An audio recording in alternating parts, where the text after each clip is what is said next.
বন্ধুরা আজকে আমরা বেরিয়েছি ঠাকুর দেখতে। চলো দেখি কতগুলো ঠাকুর দেখা হয়। আজকে আমরা এসেছি আসানসোলে সব ঠাকুরগুলো দেখার জন্য। চলো। তো আমরা চলে এলাম প্রথম প্যান্ডেলটা দেখার জন্য।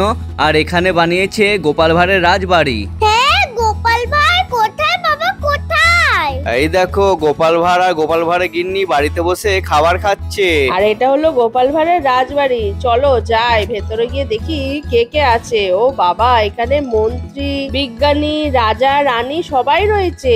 আর এদিকে রয়েছে গোপাল ভাঁড় আর তার গিন্নি। কিউট মানুষরা, দেখো ওষুধটাকেও কিউট বানিয়ে দিয়েছে। আর এখানে এসে কিছু সাবস্ক্রাইবার বন্ধুদের সাথেও দেখা হয়ে গেল। এ কি, এ তো দেখছি গোপাল আর তার গিন্নি সত্যিকারেই চলে এসছে। এবারে আমরা যাচ্ছি নেক্সট প্যান্ডেলটা দেখার জন্য। এরপরে আমরা চলে এসেছি মেন ধোঁয়ায়। এই প্যান্ডেলের থিম হলো অক্ষরধাম। চলো গিয়ে মায়ের দর্শন করে আসি।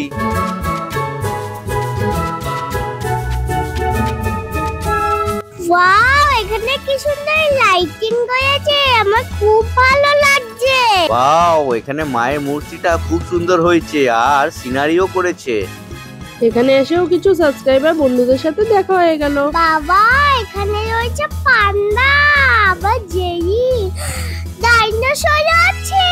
আমার খুব জোরে খিদে পেয়ে গেছিল, তাই আমি একটা কোন আইসক্রিম কিনে নিলাম। রাস্তার দুধারে রয়েছে অসংখ্য দোকান। এখানে আর দাঁড়ালাম না, সোজা চলে যাচ্ছি নেক্সট প্যান্ডেলে। এটা হলো গোপালপুরের প্যান্ডেল। প্রতি বছরই এখানে আসি, ছোটর মধ্যে খুব সুন্দর করে। এরপর আমরা চলে এসেছি কল্যাণপুরের ঠাকুরটা দেখতে।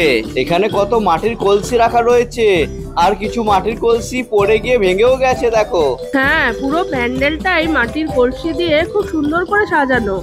এতগুলো মাটি কলসি আমি একসাথে কোনোদিনও দেখিনি। আর এই দেখো কুমোর পাড়ায় গরুর গাড়ি, বোঝাই করা কলসি হাড়ি। আর প্যান্ডেলের ভেতরটাও কি সুন্দর করে সাজানো হয়েছে। আর ঠিক যেমন মাটির কলসি বানাতে গিয়ে কোনো কোনো কলসি ভেঙে যায়, সেই জিনিসটাও এখানে তুলে ধরা হয়েছে। ওয়াও, মা দুর্গা মূর্তিটা কি সুন্দর হয়েছে। চলো এবার আমরা যাই নেক্সট প্যান্ডেলে। এবারে চলে এসেছি কল্যাণপুরে আরেকটা ঠাকুর দেখতে। এখানে প্যান্ডেলের সাজসজ্জাও যেমন সুন্দর আর মা দুর্গার মূর্তিটাও খুব সুন্দর। এখানে ঠাকুরটা দেখে আমার খুব ভালো লাগছে। কি সুন্দর ঢাকের সাজে সাজানো হয়েছে মাকে। এবারে চলে এসেছি আমরা আপকার গার্ডেনে ঠাকুরটা দেখার জন্য। আর এখানে প্যান্ডেলটা দেখো কি সুন্দর হয়েছে।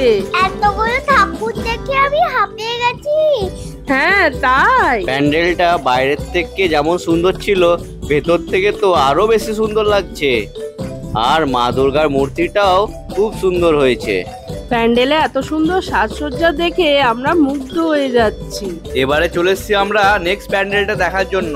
আর দেখো প্যান্ডেলটা পুরো পুতুল দিয়ে সাজানো রয়েছে, কি ভালো লাগছে। তিতি তো এখানে এসে খুব খুশি হয়েছে।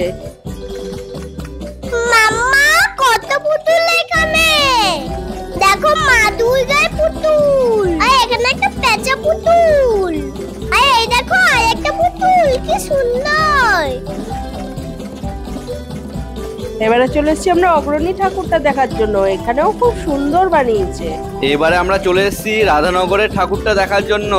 এই ময়ূরগুলো গাছের পাতা দিয়ে খুব ডিটেলে সুন্দর করে সাজানো হয়েছে। নেচার থেকে আমরা যা যা জিনিস পাই সেগুলো দিয়েই পুরো সাজসজ্জাটা করা হয়েছে। আজকে এতগুলো ঠাকুর ও প্যান্ডেল দেখলাম, তার মধ্যে আমার এই প্যান্ডেলটা আর এই ঠাকুরটাই সেরা লেগেছে। তো বন্ধুরা আজকে আমাদের ঠাকুর দেখা এখানে শেষ হলো। দেখা হচ্ছে আমার নেক্সট ব্লগে। Tata, by.